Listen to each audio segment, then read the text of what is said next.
প্রাকৃতিক সুন্দর অপরূপ লীলাভূমি ওমানের এক বিস্ময়কর দ্বীপের নাম জাজিরাতুল মাসিরা।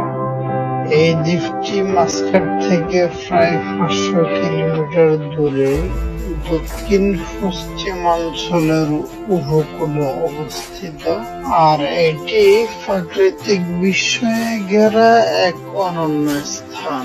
এখানে পর্যটকদের জন্য রয়েছে ঘুড়ি সার্ফিং, পাখি পর্যবেক্ষণ ও দুর্দান্ত সমুদ্রের দৃশ্য।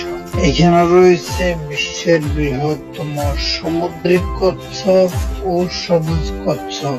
মাস্কাট থেকে এই দ্বীপে যেতে একটি ফেরি পার হতে হয়, আর এই ফেরি পার হওয়াকে আপনি বিশেষভাবে উপভোগ করতে পারবেন। অপরূপ দৃশ্যের এই দ্বীপে বসবাসরত নাগরিকদের জীবিকার প্রধান উৎস হচ্ছে মাছ শিকার। এখানে ওমানিদের থেকে বেশি বসবাস বাংলাদেশিদের। তাদের মধ্যে অধিকাংশই সাগরে মাছ ধরার কাজ করে থাকে।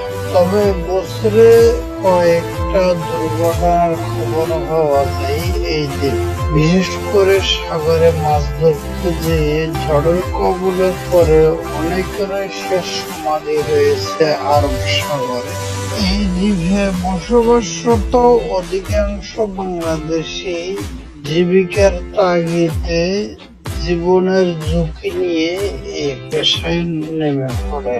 বাংলাদেশ থেকে কেউ এই অঞ্চলে গেলে প্রবাসীরা আপন করে নেন খুব সহজে। প্রবাসীরা যেন অতিথিদের মাঝে খুঁজে পান তাদের আপনজনের। অতিথিদের নানা প্রজাতির সাগরের টাটকা মাছ আর আস্ত ছাগলের বিরিয়ানি দিয়ে আপ্যায়ন করান প্রবাসীরা। ওমানের বিভিন্ন অঞ্চলে বসবাসরত বাংলাদেশি ভাইদেরকে বলবো, আপনারা একবার হলেও প্রাকৃতিক লীলাভূমি এই মাসিরা অঞ্চলে একবার হলেও ঘুরে আসবেন। এখানকার প্রবাসীদের অতিথিয়তায় আপনি মুগ্ধ হতে পারেন।